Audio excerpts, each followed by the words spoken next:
quarter, we had a misunderstanding which led us to drift apart from each other, at least for me. I distanced myself from them to give them space as they stated that I was so mad. So I've been struggling, which was evident towards my grade. Every day since that incident, rumors were spread.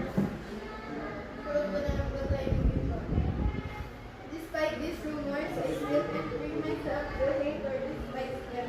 I still love them. They still have a soft spot in my heart. I would like to take this opportunity to express my gratitude and forgiveness towards them.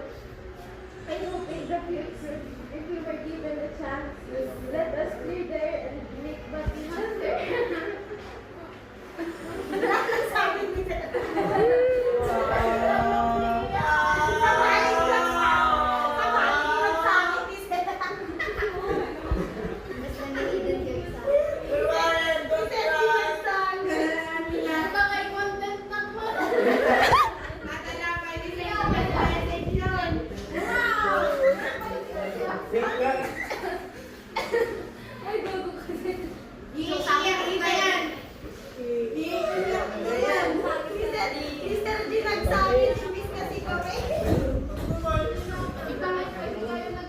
Okay.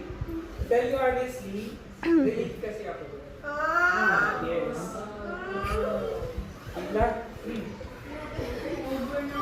Bigla ako. Nagkatawa lang dito. Bigla. Wala.